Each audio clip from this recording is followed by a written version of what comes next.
2026 നടക്കാനിരിക്കുന്ന കേരള നിയമസഭാ ഇലക്ഷനു വേണ്ടിയുള്ള ഒരുക്കങ്ങൾ ഭാരതീയ ജനതാ പാർട്ടി BJP ആരംഭിച്ചു കഴിഞ്ഞു. ഏറെ ജയിക്കാൻ സാധ്യതയുള്ള 20 മണ്ഡലങ്ങളും ശ്രദ്ധ കേന്ദ്രീകരിച്ചും സ്ഥാനാർത്ഥി നിർണയവും ഫലവത്താക്കി ജയിക്കാൻ സാധ്യതയുള്ള മറ്റ് 20 മണ്ഡലങ്ങളും ചേർത്ത് മൊത്തം 40 മണ്ഡലങ്ങൾ ഫോക്കസ് ചെയ്താണ് പുതിയ പ്രസിഡന്റ് രാജീവ് ചന്ദ്രശേഖറിന്റെ നീക്കം. മുൻപ് BJP കേരള ഘടകത്തിലുണ്ടായിരുന്ന പടലപ്പിണക്കങ്ങളും ഗ്രൂപ്പിസവുമൊക്കെ അപ്പാടെ തുടച്ചു നീക്കി തീരുമാനങ്ങളെല്ലാം കേന്ദ്ര ഘടകവുമായി നേരിട്ട് ആലോചിച്ചാണ് രാജീവ് ചന്ദ്രശേഖരൻ്റെ ഓരോ ചുവടുകളും. അമിത്ഷാ, നരേന്ദ്രമോദിജി എന്നിവരോടുള്ള നേരിട്ടുള്ള സമ്പർക്കമായതുകൊണ്ട് തന്നെ പൊതുവെ എതിർപ്പുകളൊന്നും ഇതുവരെ പ്രസിഡന്റിന് നേരിടേണ്ടി വന്നിട്ടില്ല. 40 മണ്ഡലങ്ങളിലെയും വിജയസാധ്യത തീരുമാനങ്ങളൊക്കെ ഇക്കഴിഞ്ഞ പാർലമെന്റ് ഇലക്ഷനിൽ ലഭിച്ച വോട്ടുകളുടെ എണ്ണം ആധാരമാക്കി തന്നെയാണ്. ആദ്യ 20 മണ്ഡലങ്ങളിലെ സ്ഥാനാർത്ഥി നിർണയ ചർച്ചയും നടക്കുന്നുവെന്നാണ് അറിയാൻ സാധിക്കുന്നത്. മുൻകൂറായി സ്ഥാനാർത്ഥികളെ നിശ്ചയിക്കുകയും അവർ മണ്ഡലങ്ങളിൽ വളരെ നേരത്തെ തന്നെ എത്തിച്ചേർന്ന് പ്രവർത്തനം ആരംഭിക്കാനുമാണ് നിർദ്ദേശം. അതുകൊണ്ട് തന്നെ ഈ 20 മണ്ഡലങ്ങളിലും BJP വിജയിക്കുമെന്നാണ് കണക്കുകൂട്ടൽ. ഇനി ഈ 20 മണ്ഡലങ്ങൾ ഏതൊക്കെയാണെന്ന് നോക്കാം. തിരുവനന്തപുരം പാർലമെന്റ് മണ്ഡലത്തിൽ ഉൾപ്പെടുന്ന മൊത്തം 7 നിയമസഭാ മണ്ഡലങ്ങളിൽ 3 എണ്ണത്തിൽ കഴിഞ്ഞ പാർലമെന്റ് തിരഞ്ഞെടുപ്പിൽ BJP 1-ാം സ്ഥാനം വന്നിരുന്നു. ഒന്നാമതായി കഴക്കൂട്ടത്ത് 10,842 വോട്ടിൻ്റെ ഭൂരിപക്ഷം BJPക്കുണ്ടായിരുന്നു.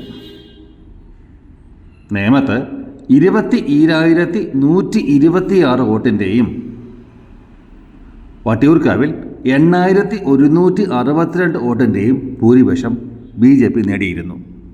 അഥവാ ഈ 3 മണ്ഡലങ്ങളിലും BJP ആയിരുന്നു 1-ാം സ്ഥാനത്ത്.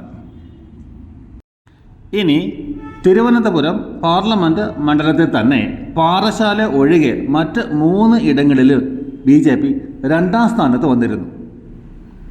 തിരുവനന്തപുരത്ത് 4,541 വോട്ടുകൾക്ക് മാത്രം പുറകിലായിരുന്നു BJP. കോവളത്ത് 16,666 നെയ്യാറ്റിൻകരയിൽ 22,613 വോട്ടുകൾക്കും പുറകിലായിരുന്നു. ഈ കണക്കുകളിൽ ഓരോ മണ്ഡലത്തിലും കോൺഗ്രസിന് ലഭിച്ച ഭൂരിപക്ഷത്തിൻ്റെ പകുതിയോളം വോട്ടുകൾ മാത്രം ലഭിച്ചാൽ ഇവിടെയെല്ലാം BJP 1-ാം സ്ഥാനത്തെത്തും. ഇനി ആറ്റിങ്ങൽ പാർലമെന്റ് മണ്ഡലത്തിൽ ആറ്റിങ്ങലിൽ 10,448 വോട്ടിനും കാട്ടാക്കടയിൽ 4,779 വോട്ടിനും BJP മുന്നിലാണ്. അഥവാ ആറ്റിങ്ങലിലും കാട്ടാക്കടയിലും 1-ാം സ്ഥാനത്താണ് BJP.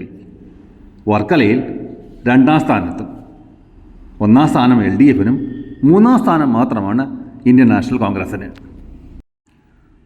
ശോഭാ സുരേന്ദ്രൻ്റെ മികവ് കൊണ്ട് തന്നെ ശ്രദ്ധേയമായ ആലപ്പുഴ പാർലമെന്റ് മണ്ഡലത്തിൽ കായംകുളത്തും ഹരിപ്പാടും BJP 2-ാം സ്ഥാനത്തെത്തി. വളരെ കുറച്ച് വോട്ടുകൾക്ക് മാത്രമാണ് BJP പുറകിലായത്.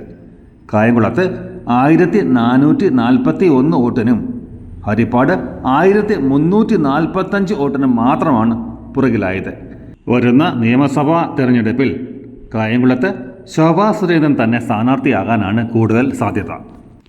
ഇനി തൃശ്ശൂർ പാർലമെന്റ് മണ്ഡലത്തിൽ ഗുരുവായൂർ ഒഴികെ ബാക്കി മണലൂർ, തൃശ്ശൂർ, ഒല്ലൂർ, നാട്ടിക, ഇരിങ്ങാലിക്കുട, പുതുക്കാട് എന്നിവിടങ്ങളിലെല്ലാം BJP 1-ാം സ്ഥാനത്ത് തന്നെയായിരുന്നു.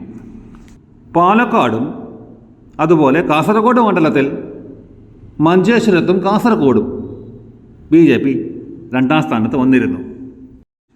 ചുരുക്കത്തിൽ BJP സ്പോട്ട് ചെയ്യപ്പെടുന്ന 20 പ്രൈം മണ്ഡലങ്ങളാണ് 1-ാം സ്ഥാനം ലഭിച്ച 11 മണ്ഡലങ്ങളായ കഴക്കൂട്ടം, നേമം, വട്ടിയൂർക്കാവ്, ആറ്റിങ്ങൽ, കാട്ടാക്കട, മണലൂർ, ഒല്ലൂർ, തൃശ്ശൂർ, നാട്ടിക, ഇരിങ്ങാലിക്കുട, പുതുക്കാട്. അതുപോലെ 2-ാം സ്ഥാനത്ത് വന്നിരുന്ന തിരുവനന്തപുരം, കോവളം, നെയ്യാറ്റിൻകര, വർക്കല, കായംകുളം, ഹരിപ്പാട്, മഞ്ചേശ്വരം, കാസർഗോഡ്, പാലക്കാട് എന്നീ മണ്ഡലങ്ങൾ. വളരെ നേരത്തെ തന്നെ സ്ഥാനാർത്ഥി നിർണയം പ്രതീക്ഷിക്കുന്നത് കൊണ്ട് പല മണ്ഡലങ്ങളിലും പല പേരുകളും കേൾക്കുന്നുണ്ട്. അവയിൽ പ്രധാനപ്പെട്ടത് നേമം രാജീവ് ചന്ദ്രശേഖർ, കായംകുളം ശോഭാ സുരേന്ദ്രൻ, ആറ്റിങ്ങൽ മുരളീധരൻ, കഴക്കൂട്ടം അല്ലെങ്കിൽ മഞ്ചേശ്വരം കെ സുരേന്ദ്രൻ, കാഞ്ഞിരപ്പള്ളി അല്ലെങ്കിൽ വൈപ്പിൻ ഷോൺ ജോർജ്, തിരുവല്ല അല്ലെങ്കിൽ ആറന്മുള അനൂപ് ആന്റണി ജോൺ അല്ലെങ്കിൽ Victor T Thomas, Vattiyoorkavu Kummanam Rajasekharan എന്നീ നിരവധി പേരുകളും കേൾക്കുന്നുണ്ട്. ഏതിനും 2026 മെയ് മാസത്തിന് മുമ്പ് നടക്കാൻ പോകുന്ന ഇലക്ഷൻ്റെ റിസൾട്ടിന് വേണ്ടി നമുക്ക് കാത്തിരിക്കാം.